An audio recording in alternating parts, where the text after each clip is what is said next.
focus on the Amazon Fire. Is it the next hot thing? For his views, we're joined by Ari Zoldan, CEO of Quantum Networks. Ari, great to have you back on the show. Great to see you, Michelle. Big launch for Amazon. What's your take? I don't see it. I have a hard time really taking to it. It's an HTC phone. There's a lot of HTC phones out in the market. It does have a lot of this new 3D technology that people are talking about it, but I think it's more gimmicky, and I don't think people are really going to switch. You don't think it's going to switch because the 3D technology, well, the past hasn't shown that people really take to that so far. We had HTC had a phone.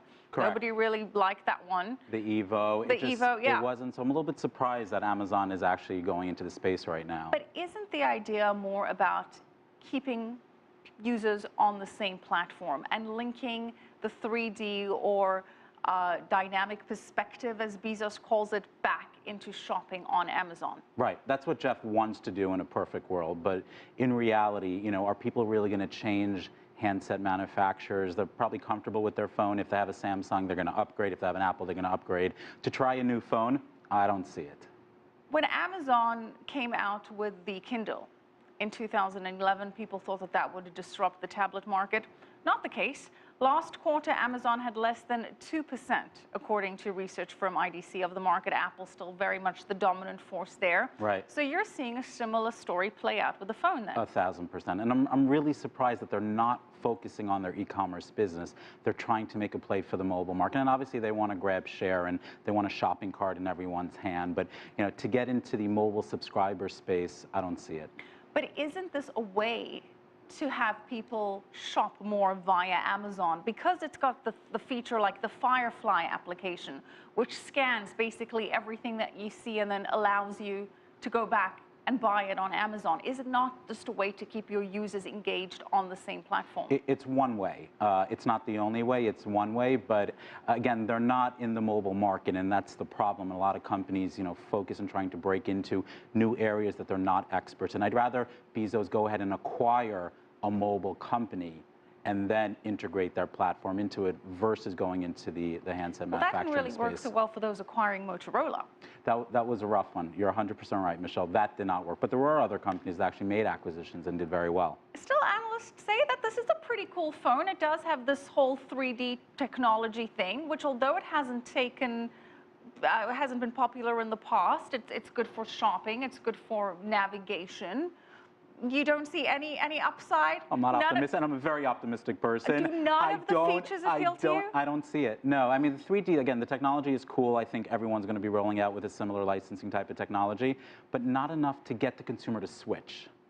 Do any of the features appeal to you? No.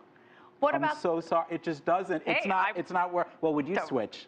I see you have your. I'm a BlackBerry girl through and through, so I'm in the digital dark ages, but that's because I like the keypad. So I am not the right person to be asking these questions. There, someone's got to come out with the QWERTY on another phone. There's such a market for that. I could not agree with you more. Keypad phone that's a little bit more user-friendly and more apps would certainly be the way to my heart. But let's focus on this Firefly application, because the analysts have been going crazy about it. They're saying it's Shazam combined with your phone, and it's going to revolutionize online shopping. And you're just completely disagreeing. I'm just not saying. Again, I think the technology is cool. I think the applications will work for a specific demographic. I think the mapping is cool. The hologram features are cool. But again, is it enough to get the consumer to switch the phone? Maybe it's not so much about a switching, but it's time for an upgrade. The price point is competitive. Should an iPhone user maybe consider trying something new? If they can try something new, I think they're probably, if they are an avid iPhone user, they're probably going to go to Samsung. If they're Samsung, they're going to go to iPhone. You know, will they roll the dice and pick up, you know, an Amazon phone? I don't see it. Well, one of the standout features, it offers unlimited photo storage on the Amazon cloud. That could be appealing. Possibly. Do you take a lot of photos? I do, and always struggle with where I should store them. So there you go. But you have to get off your BlackBerry. No, BlackBerry has a good camera, as does apparently the Kindle Fire. So the Fire does it. I mean, the photo contrast is supposed to be absolutely extraordinary. There are features that are really, really neat with the phone. But I mean, the challenge again is, you know, are people going to make that move? And I think the markets will. You do not see this as a threat to Apple and Samsung, who have been dominating the smartphone market? I think they're sleeping fine at night. I think that they're chuckling. I don't think this is going to make it anywhere. Okay. It's a strong statement, but So We'll see. you expect no sales or very minimal sales? I see minimal sales. I think Samsung continuing to be the dominant maker in this space. And is there any of this technology that you think Apple or Samsung may be inspired to adopt? It's possibly. I'm pretty sure they're developing similar technology now, and they're all, again, mobile market evolves very, very quickly, and they want to grab your attention. So whether it's hologram technology, whether it's advanced mapping features, that's really what it's about now. So. All right, Ari Zoldan, clearly not all hot. I'm not shy on it, Michelle. Not getting hot about the Kindle Fire. All right, well, thank you. Thank you for throwing cold water on the Amazon launch. All right, Ari Zoldan, CEO of Quantum Networks.